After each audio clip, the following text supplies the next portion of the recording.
Озонки, протяжные песни, самые красивые. Озын җырлар иң матур, әмма башкару өчен катлаулы җырлар. Но они являются тем золотым, Озын көйләрне башкара алган җырчылар остаз булып санала. потому что тот, кто умеет петь Бу җырлар аларның алтын репертуары булып тора. озонки очень древние. Озын көй бик борынгы жанр. И мне кажется, что озонки Кай вакыт озын көйләрне борынгы көй дип тә атыйлар. Боронга означает древний, древний напев. Иногда озонки называют боронгоки.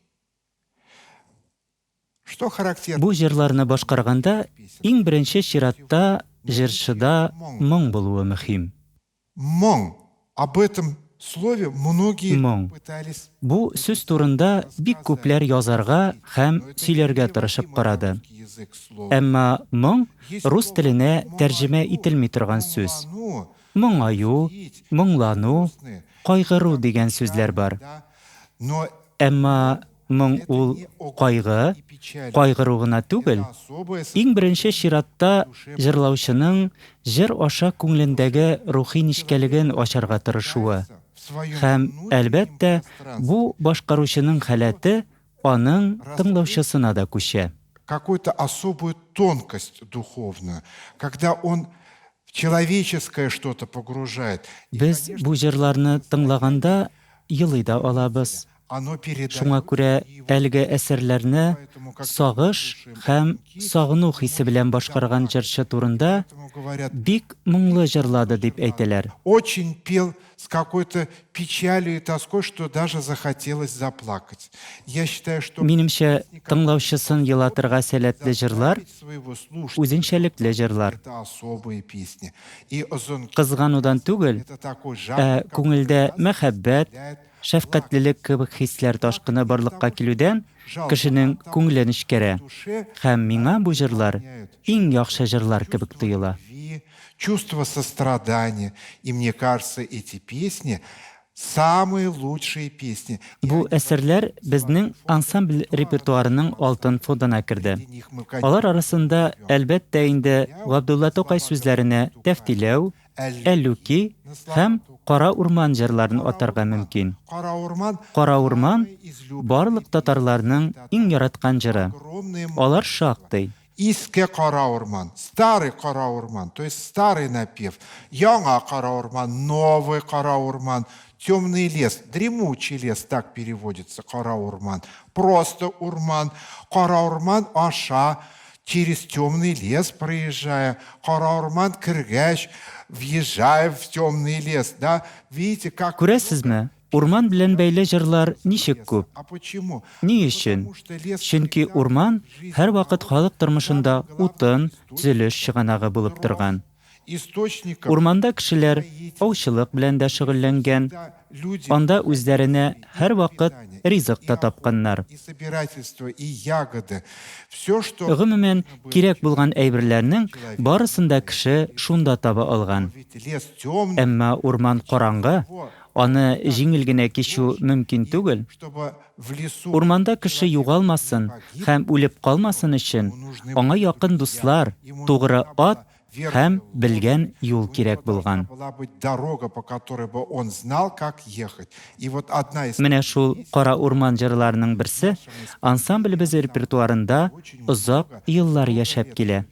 первым исполнителем ее был Сулейман. Аның беренче башкаручысы Сөләйман Юсупов булган. Исполняет у нас Бүгенге көндә ансамбльдә бу җырны берничә җырчы башкара. Ә бүген сезгә бу җырны Татарстанның атказанган артисты Илнур Нуриев башкарыр. Кара урман, дремучий лес. Очень популярная песня. Кара урман Много татар халкы арасында бик популяр җыр. людьми с разными Мондый исем белән төрле көйгә һәм төрле текстка язылган җырлар байтак. Конечно же, одна из Бу самых борынгы җыр. песен для Үзенең төзелеше белән башкару өчен иң катлаулы җырларның берсе һәм ул башкаручыдан зур осталык таләп итә.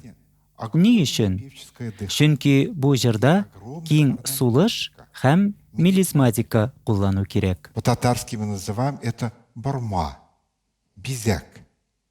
Также надо отметить, что в озонки Кара урман дигән озын көйдә присутствует моң такое дигән явление. төшенчә бар. Мон.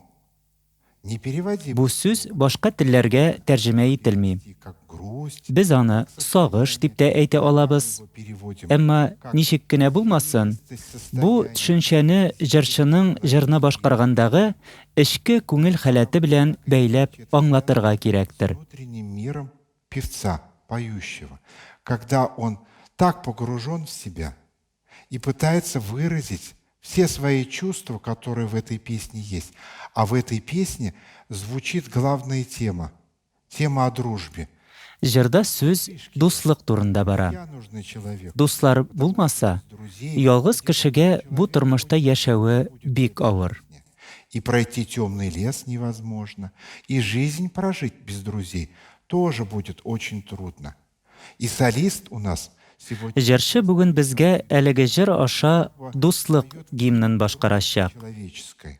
Потому что Дуслык булмаса, кеше ялгыз булыр иде. человек был Әлеге җыр кешенең бу тормышта үзенең ялгыз булмавы хиссен тудыра. Послушаем Әлеге җырның сүзләрен тыңлыйк. Карадагынай урман, караңгы төн.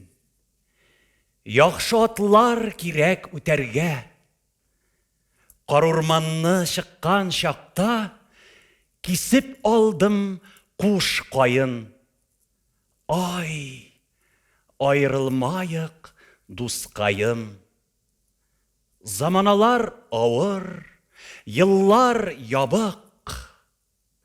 Дус иш кирәк гомер итәргә. Кар урманны чыккан чакта, кошлар сайраган чакта. Ай, бик яман шул чакта. Вот в самих словах Менә әлеге сүзләрдә ниндидер драматизм һәм шул ук вакытта шигъри хисләр бар. состояние. Вот Менә которое мы сейчас... Илнурдан сорыйк әле.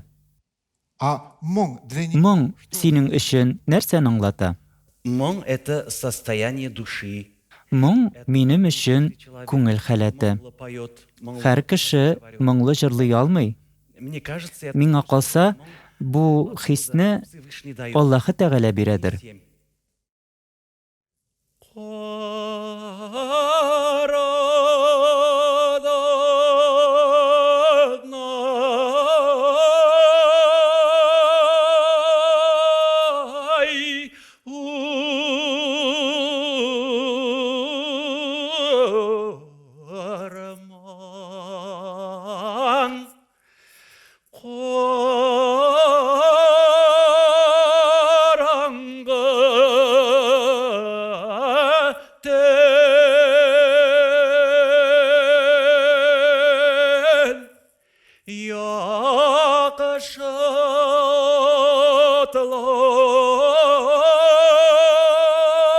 Yakışatlar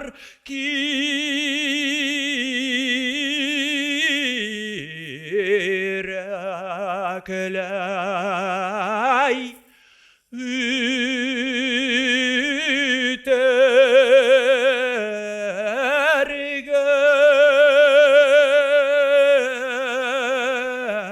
ütergey Kar urmanı çıkan çakta kisip aldan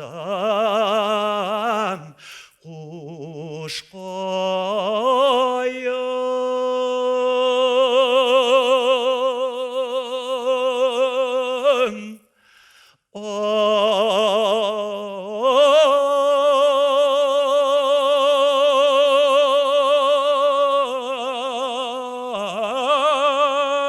Ay, ayrılmayık doskayım.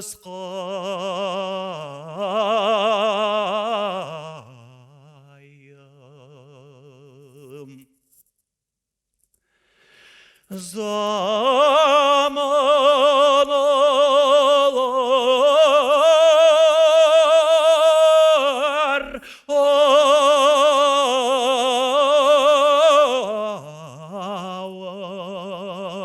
Yağar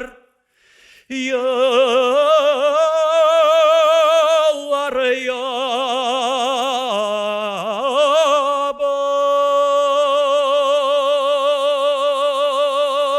yabık dus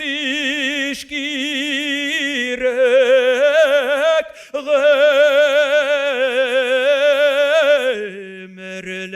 ömürler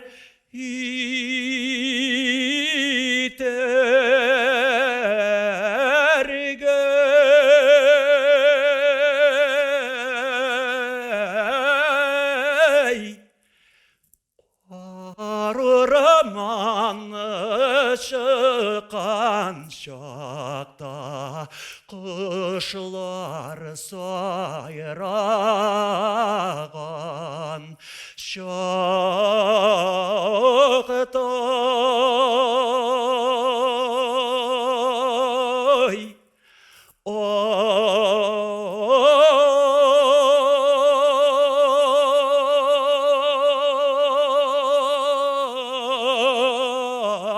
Ay, bik yamansı şol şakta.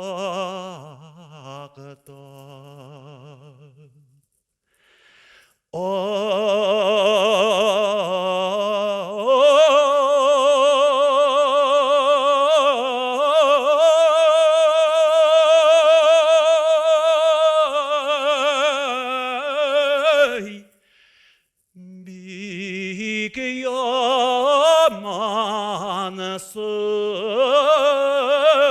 şol şakta.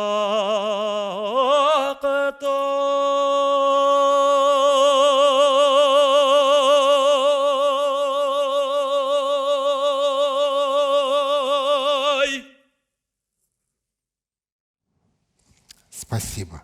Рәхмәт. С вами послушали. Менә без сезнең белән җырчыга башкарыр өчен авыр булган уникаль җыр Но тыңладык. в то же время можно закрыть глаза и Күзне йомып тыңласак, әлеге җыр аша кешенең бар тормышын, жизни кара урманны, панораму хисләр тирәнлеген, мелизматика, чувства. бормалар аша күз алдына китереп була. Это все еще переплетается с особой мелизматикой, украшениями, длинные звуки.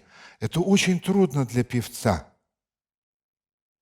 Но это оставляет Җырның сүзләрен белмәсәң дә, башкаручының күңел халәте аша яңгыраган әлеге әсәр не понимаешь онытылмаслык хис, тойгылар калдыра. певца, понимаешь, и они проникают в душу каждого человека.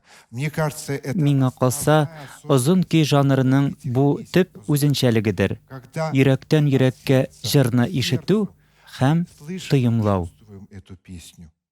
Спасибо вам большое. Зур рәхмәт сезгә.